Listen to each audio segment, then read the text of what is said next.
With only 5 minutes to go, the All Blacks have to keep the French pinned and don't allow them to counter-attack.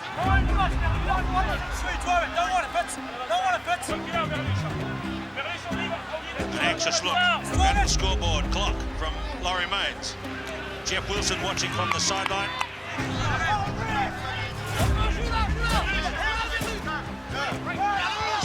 Only a couple of minutes, 3 minutes to go. Kerwin plays scrum half.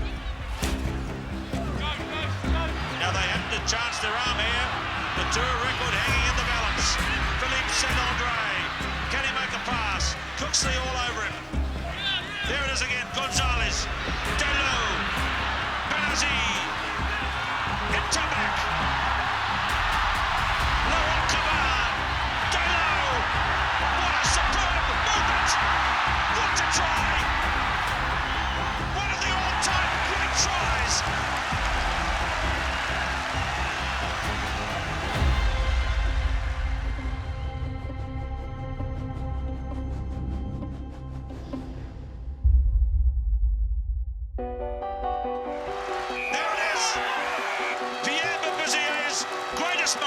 A series win over New Zealand.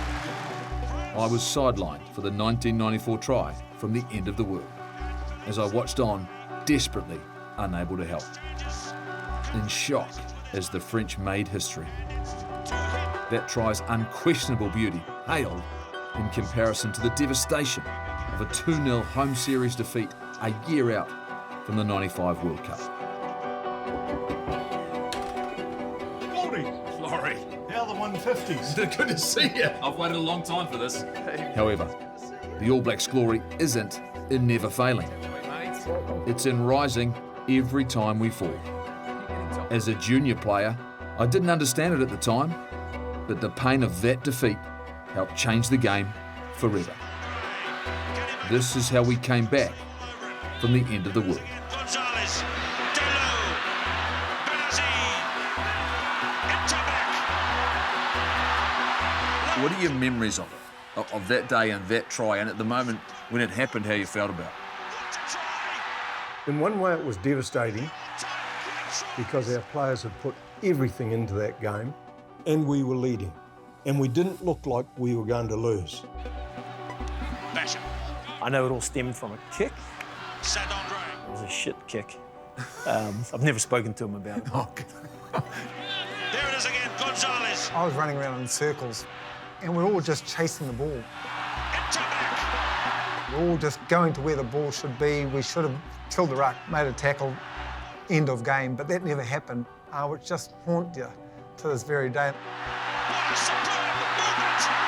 What a try. You know, I had to admit, it's one of the greatest tries in Test rugby I've ever seen.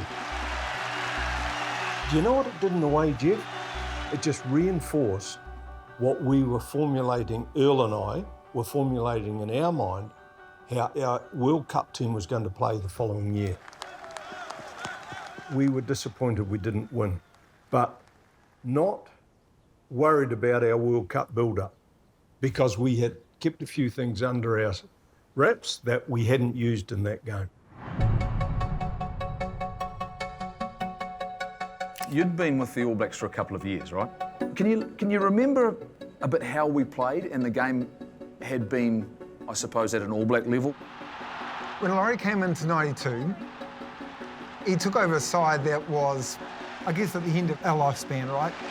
Another magic try for Australia. We didn't have a successful 91 period. Great players, world champion players, but maybe at the end of their careers. We were forced into making changes because there had been great All Black teams just prior to 92. And a huge number of them were retiring. Bunce is in. What a marvellous try scored by Frank Bunce. You played for Manu Samoa at the Rugby World Cup in '91, because obviously back then you could just switch teams, right? Mm-hmm. How did the selection come about for you in 1992? When did the conversation start? I got a phone call out of the blue from Laurie, and he just said, I'm not promising you anything, but I'll give you an opportunity if you wanted it. My time with Samoa, with Manu Samoa, was awesome. Had I just carried on playing for them, I would have been perfectly happy. But then this opportunity came out of the blue to become an All Black, and then you think, as a rugby playing kid growing up in New Zealand, you know, that's where you want to be. So you'd taken over in 92. Yep. What was it maybe you learnt in the first year of being in charge of the All Blacks? Quite often, someone sitting at the top or a team sitting at the top, they need a real shock to say, right, we've got to change. We had to rebuild, and that was a signal and an opportunity for Earl and I to rebuild the style of play. We knew that if we didn't change dramatically, we were not even going to be in the hunt for the World Cup. A lot of guys had never experienced what Laurie brought to rugby as a coach. And so he came in 92 and 93 and all hell broke loose. He brought a whole new style. It was all built around discipline and the fitness. You know, the way he talked to you. You get on the bus, you go to training, and you're sitting there and you're nervous, you know, because you don't know what's going to happen. Well, you kind of do, but it's not going to be good. I first took up coaching because my club was in trouble. Southern? Southern. And I thought, the players suffer when they're not performing to the level they're expected to. And so I thought I could do something about it. And I did do something about it. I went in and coached Southern. Suddenly we won 3 championships in a row. Then I got given Otago, and it was the same process again. Every time I've picked up a team, it's been when they're down at rock bottom. And I've had to fight like hell to get it back up there. He came in with a style that was really, really successful for him out of Otago. That forward-driven, through the middle, up the guts, pick and drive. In '92, when we went to Australia, one of the things that stifled our back play was Australian loose forwards not getting involved at the rucks and mauls. Here they come again. So our backs were 7 against 10, as it were. Brewer, 10-metre line. Difficult for the All Blacks to get in behind their first line of defence. That'll knock on. That'll be it. Australia win it by 1 point So how are we going to fix that? in a marvellous exhibition of rugby. Maybe we have to take more risk. We're going to have to open the game up. We're going to have to play a faster, more open game. This thing worked all summer. I decided on another method of cleaning out and another tactic to follow it. How did the players respond to that when you were starting to teach them this? They were very wary about Laurie. Yeah. But I always discussed these things with Fitzy and brought Foxy in on a bit of stuff too. Fitzy supported it totally, and that was enough for me.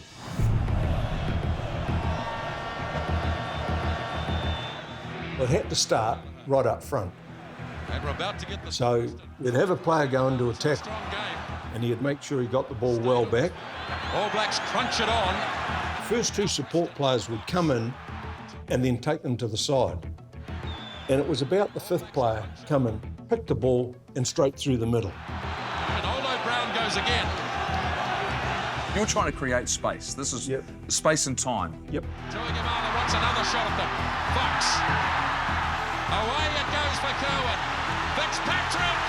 Another try for Sean Fitzpatrick. A high-risk game, high pace, lots of rucks and walls, stretching them wide. Everybody bought into it because they knew what was going to happen.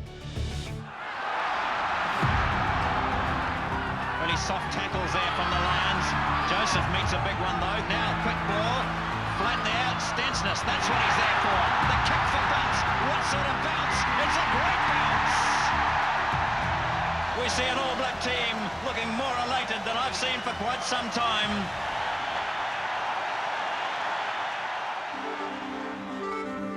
Afterwards, Earl and I had a bit of a chat and we said, gee, that worked a treat, didn't it?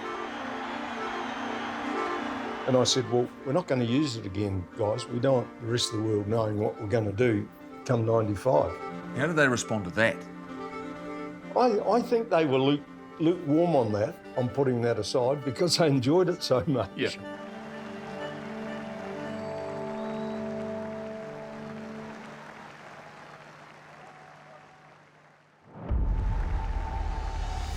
Jonah Lomu, the youngest All Black ever, 19 years and 45 days old. That whole 94 campaign, it was almost like we had to move, but we weren't moving. Yeah, we were trying hard, it just wasn't click. We didn't get the click, you know. We were still finding ourselves as a team. Intercept! Good night, Nurse! Charged down by Intamak. Lomu. It wasn't smooth sailing by any means, you know, and Laurie came in for a lot of grief from a lot of people. There was a lot of influential media thought I shouldn't have been the coach, and they were at us the whole time. And Laurie Mains, so much conjecture about him as the New Zealand coach. I don't think it sat well with me, but we went through a lot of players, 93, 94. But looking back in reflection, Laurie was really settling on the players that would A, play to his vision and his style, that he could trust. It is tough because everyone in the country remotely interested in rugby has got an opinion. Many of them very honest opinions, but they don't understand what's going on the inside. We were in a position where we couldn't say what was going on. We weren't going to forewarn our opposition with coming up with a whole lot of new plans for you guys. So we just had to take it on the chin. How hard's that? That was a bit that made it, I won't say it made it harder, it made us more determined. Half-time is called. Laurie Mains heading to see the New Zealand players. His team deep in debt and down by 70-6. Lost to France a couple of times, and then we're down early at Sydney, where we're well behind on the board against Australia. I remember Laurie walked down and didn't look that happy. Said a few words, right? Like, this game's gone unless we change. Let's back our speed, let's back our skills, let's back our vision. That game in Sydney, particularly the second half in Sydney, was a catalyst for everything we've been working through, good and bad, 92, 93, most of 94, to discover a style that we should be playing. Bunce. Howard is up. Wilson looking good. But Howard gets it. They have to do it this way. They've just got to keep running the ball. Basham, the Australians must be aching here. Walter Little. Basham. Now here's Walter Little running out. Jeff Wilson. The Australian defence is scrambling back. They must score a try. 6 minutes left. What pressure. Zinzanbrook. Howarth. And Wilson. Oh, that is a save by Gregan as Wilson went for the match-winning try. Still, the chances are here. 3 minutes to play. Hold on. Bishop. Hold on. Brewer.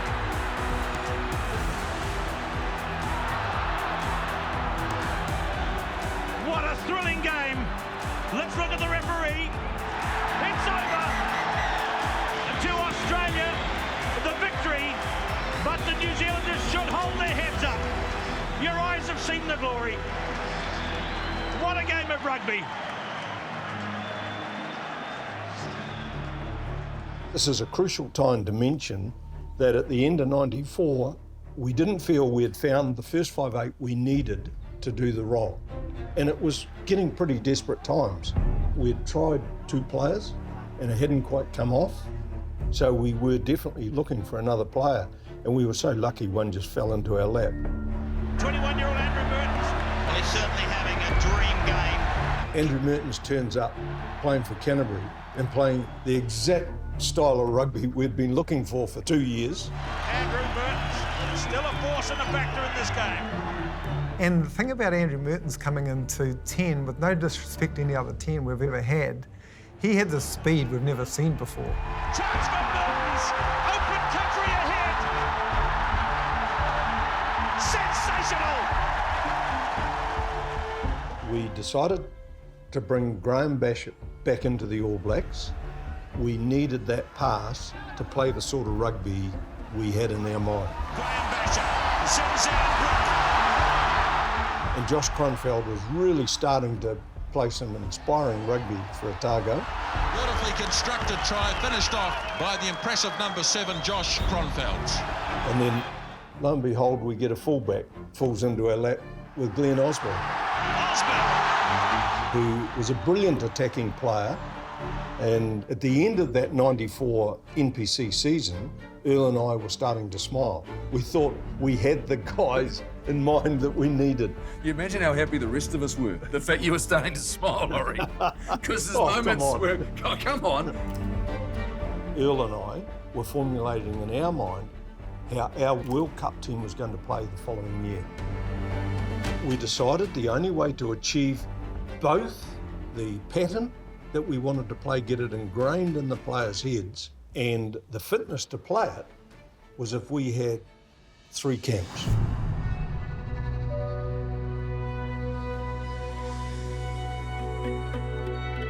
The catalyst for change was a camp that we had end of 94 down in Queenstown, broke up into these groups. Now, you may remember it started with a meeting of the players where we let the players have full input into the style of rugby we wanted to play. Laurie says, I want open feedback, put what you think, how we should play, what you don't like about me, what you don't, the whole thing, just vent. The group started talking about the Sydney Test match, that last 40 minutes, the speed we should play with, the width we can play with. And we got really excited by that. And we were so lucky that, I mean, players are perceptive and they know what's going on. So they just regurgitated back to us exactly what Earl and I had been talking about. No, they wanted to play that way, Jeff. It wasn't because we had led it down that track. So he said, well, I've taken that on board and I'd take my hat off to him, mate. And the thing that I admire most about Laurie Mains is he bought into that. You look back, it may have been his kind of vision all along, right? But I believe if you can change from what you believe in as a coach, the style that's worked really well for you, and you can adapt to your players' wishes, that takes some courage. Caveat to all of that, if we had to play that style, we had to be the fittest team on the planet.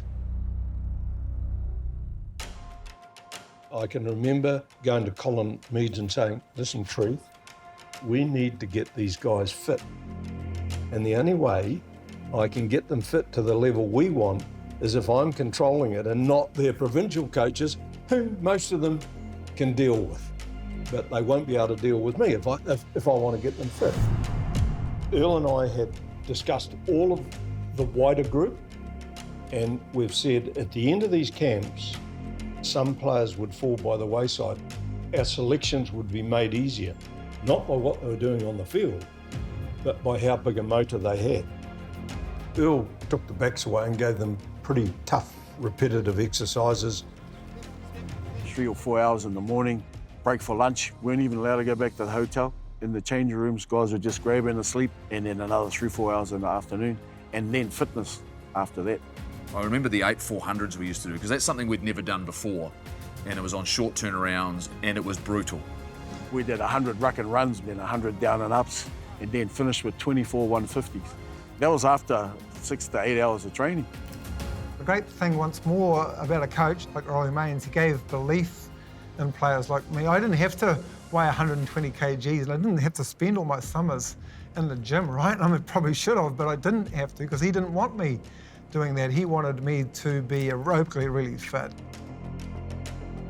To me, it was when we got to those camps, in particular Taupo, when it felt as though we were on the line for 3 days. It was tough. Mate, you have to be tough to be an All Black though. We're all so desperate to make that 95 World Cup campaign. There were big numbers. If you were dropping off, you were getting kicked off the squad, right? Well, I remember Brian Lahore saying to me at Taupo, he'd never sort of seen that intensity. It was full on contact. The forwards were full on contact, then we'd stop, and the backs would do it.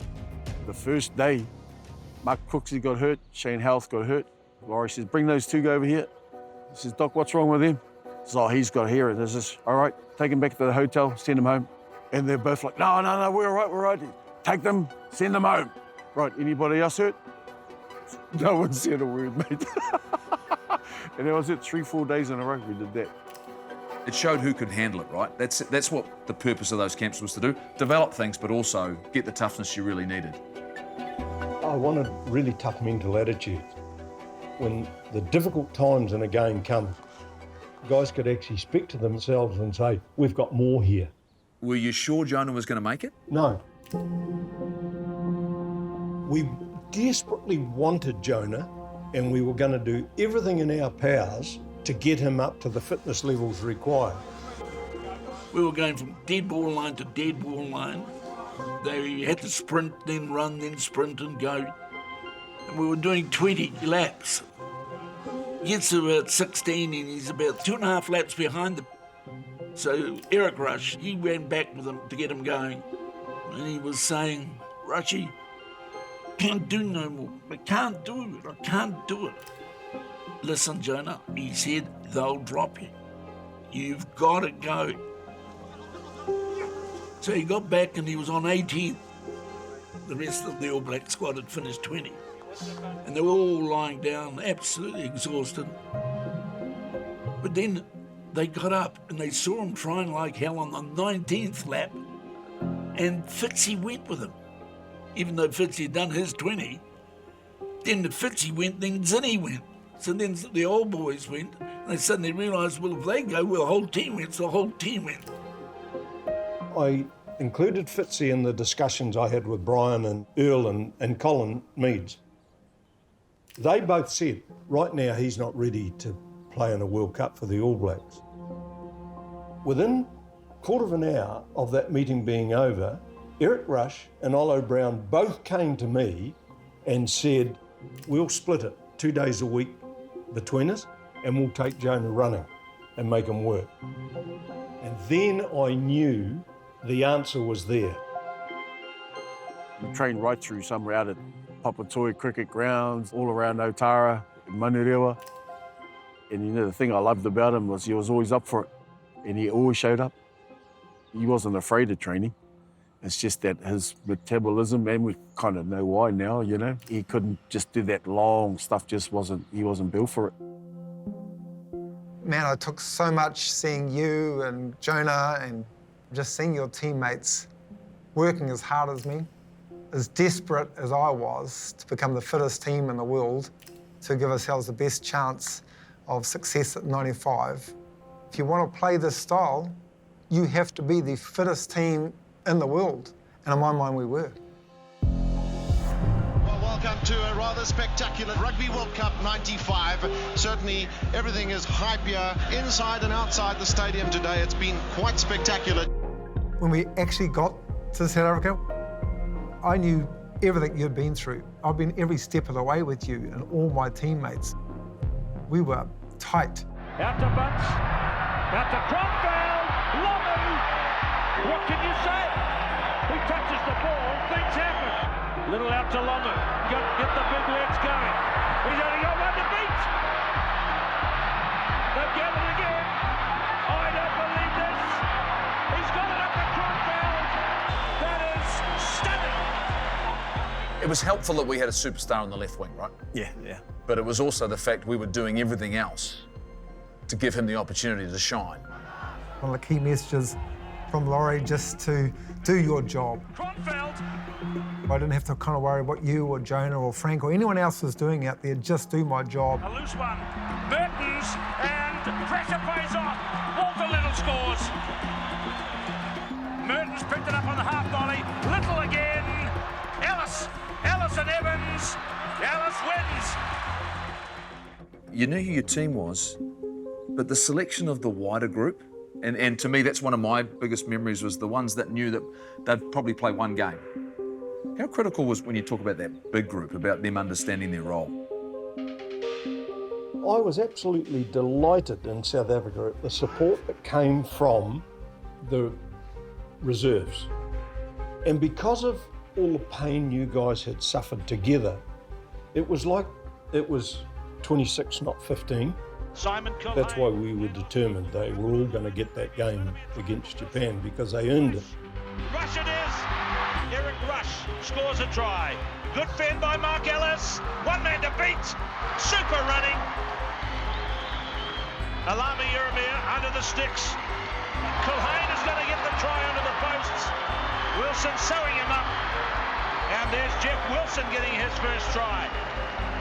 That momentum in that tournament, we were thoroughly enjoying what we were doing. Yeah. But we were on a roll. Out to Frank Bunsen, out to Lomu for the first time. Joyner is chasing. Scott Hastings is chasing. Hold the phone.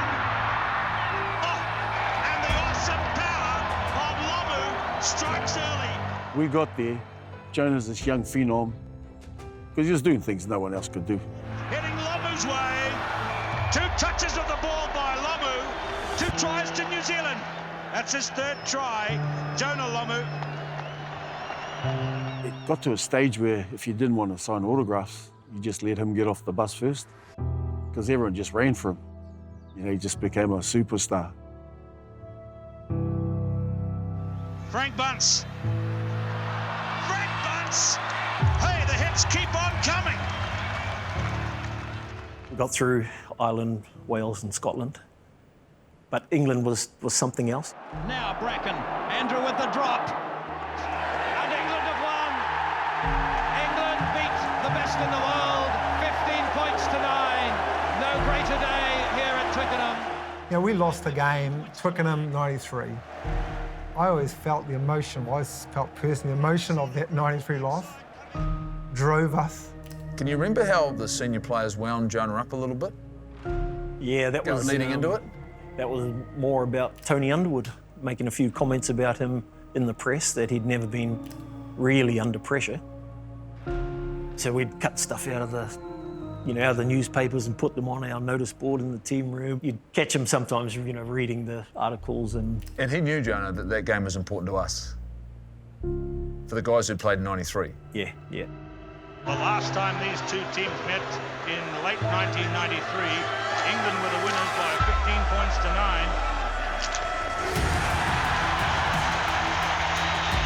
Wide to Lomu, he's got the bounce, he's handed it off his opposite. Lomu, That day against England, where so much of the highlight is clearly Jonah running over poor Mike Cap. In terms of performances, was that almost as one of the best you've seen in an All Black jersey? Yeah, definitely. straight to Walter Little. Look at the confidence and daring of these players. Osman, not 2 in 5 minutes. Little. It is 2 in 5 minutes. Kronfeld. Right out to Osman, to Lomu. Look out, Lomu in again. And then a little push out towards Lomu, and Lomu's chasing hard. And the bounce has gone to Little. Kronfeld, Lomu. 3 for Lomu. Lomu, hands off Tony Underwood. Lomu, heading for 4. And Jonah Lomu continues to amaze the rugby world.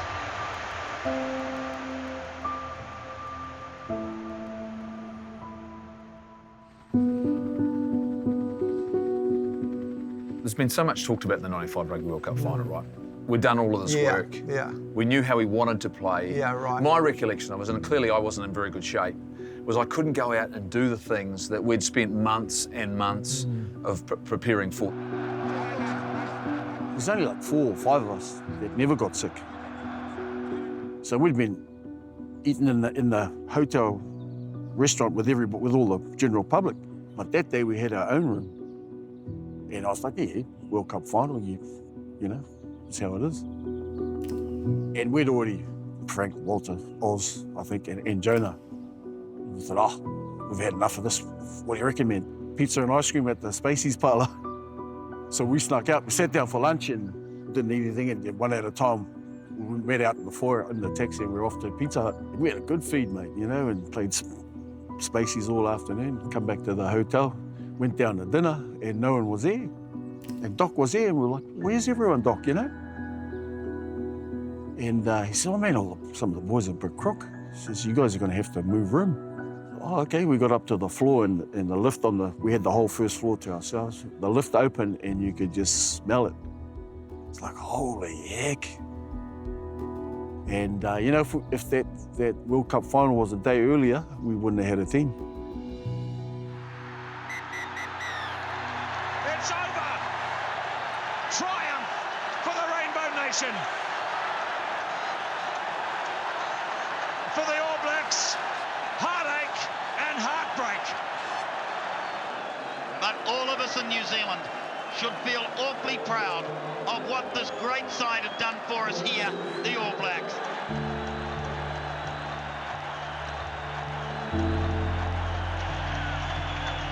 I felt, even though we lost that final of the Rugby World Cup,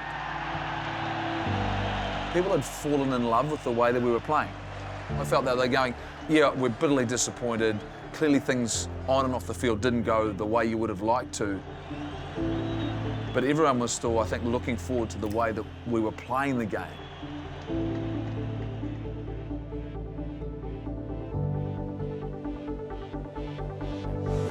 It was the Bledisloe Cup in Sydney.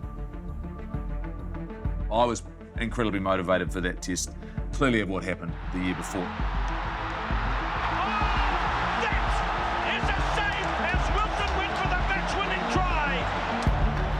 It was our opportunity to show Southern Hemisphere this is the way we play rugby. Well, there's a great beginning by Robin Brook. Straight out it goes into the New Zealand three-quarters, straight to Lomu. They've got to get him early. Lomu first touch of the ball. And it's Frank Butts for the line, and it's a try. There was another reason. Bob Dwyer and I were good friends, and I think we were about 3 tests each leading into that test. So I wanted us to come out on top of that battle. Now to Lomu at halfway. Gets his pass off to Robin Brook. And Andrew Mertens is going to fly in for another super try. Basham running wide. New Zealand running it hard. Butts fence on Burke. 2 for Butts. People always, you know, they dig, oh, your game plan was give the ball to Jonah, and then, of course it was. It would have been yours too if you had a Jonah in your team. Kronfeld. Kronfeld meets Manu. Out towards Lomu. Jonah Lomu. And he's done it again. A lovely move and getting Lomu through. Little and Wilson. We'd just lost it in the previous year in circumstances we'd all rather forget, particularly I would. And I remember I celebrated. There was no stopping Jeff Wilson this time on the Sydney Football Stadium. And I remember it vividly because Fitzy comes up and hugs me afterwards. I think he knew how much it meant to me because he knew how hard it was the year before. The referee is the sole judge of time and he says it's over. 34-23. Laurie Mains is happy. What a turnaround here in 95. Players like Jonah Lomu and Jeff Wilson there in centre screen. And the other members of the New Zealand team this afternoon have thrilled the fans here at the stadium.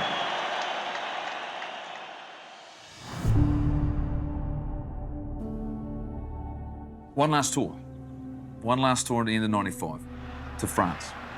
Sadorni, a tremendous breakaway try. Culhane has kicked it, charged down, and the try is scored. In all of this great year of 95 rugby that the All Blacks played, that one game was a blight on it. To Palouse, to Cavanaugh, to Saint-Andre, it's a try. Their forwards blew us off the water. The message really from the great man, Sir Colin Meads, was he's embarrassed to sit there amongst his French colleagues and see an All Black forward pack get beaten. It made us embarrassed. It was the best team talk I've ever heard, man. You know, you forwards. You talk about blowing rucks. You couldn't blow a f***ing hen off its nest. Robin Brooks, Zinzan Brooks, Sean Fitzpatrick. Heads just went down, mate. He says, in my day, he says, we didn't have half the skill of the boys in this room. Not half. But I tell you what, we weren't scared of no one. Now, mate, we could have played that day. So leading into that Paris Test match, we had to front, quite simply. I'm sitting in the changing room and Pine Tree comes and sits down and he goes, whatever it takes, do it. I'll back you the whole way, make sure it happens. And Jonah, I think I was rooming them the night before that one. I said, remember, these guys are the ones that put you under pressure this time last year, mate. I said, you owe these fellas a big one. He says, man, I've been waiting for this game all year. Laurie came in and take his blazer off, put his blazer on the chair, notepad down, and then he just like looked around the room. It was incredible because he almost looks like he's just looking at you. And I said, this is for the last time that we're together, boys. And I handed them their gear. Getting an All Black jersey, Goldie, as you know, is special. And every test match is special. But we'd all gone through so much with Laurie that kind of period when Laurie handed out that jersey to us personally, that was, mate, you know, I owe you so much. Thank you very much for what you've done for me. I said, nothing more I can say. You guys know what you've got to do. I remember standing by the door as they all walked out with their gear. You can just see it in their eyes. And I said to Tree, the boys are going to go today. Again, it's fast hands, Bunce. Rush through! Beautiful run by Rush. A great try for Eric Rush. It was absolutely vital for rugby, for the All Blacks, but most of all for this team, that we put one of those performances out there against France, in France. Osborne in! Super try!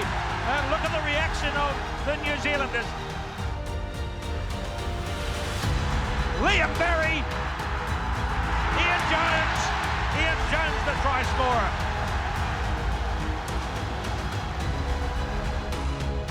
Lomu. Only Lomu could get a try like that. Bursting play, Lomu over again.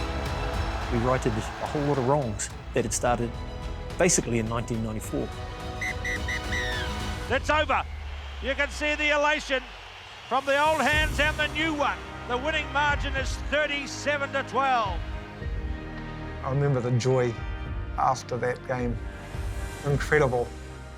And the New Zealanders getting a tremendous reception as they go out onto the field to make a victory lap.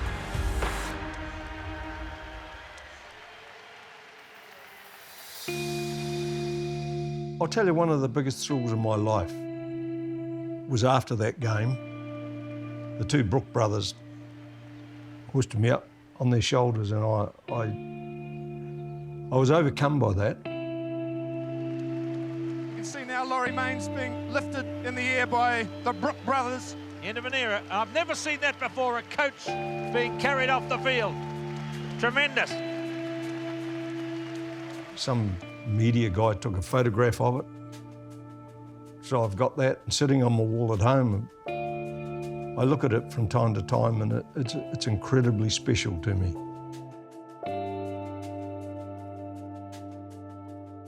One thing I'd like to say, though, is that the guy that doesn't get much out of it, and I don't think he gets due dessert, is Laurie. Laurie sort of alienated him, I think, a wee bit with the press, and so with that, he didn't get some of the accolades he should have got. He was a great All Black man. Subtle angle where if it was good for the All Blacks, it was good for him. We've set something that's fans, when they talk about the game, and that's just what they talk about the 90s, about one of being the great eras of the game. We changed the way Test rugby is played. Little, Brewer, on his own Mike Brewer. Kerwin's out there. Great pass to Kerwin. It's a point from Inga. Try coming up. We really wanted to show the world how we could play, and far out we did. Butts to Wilson. It was genuine fun, right? It was genuine fun to play for the All Blacks. And Basham is in. That was the blueprint for All Black rugby over the next 10 years, and then therefore international rugby over the next period of time.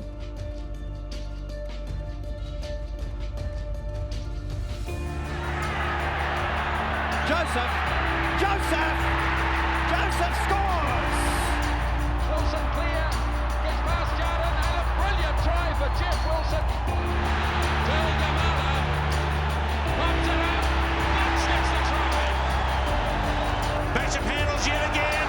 Zigzag block. Cowan. Here it comes again to Lomu. Got away from Bourdon. Swinging the pass to Walter Little.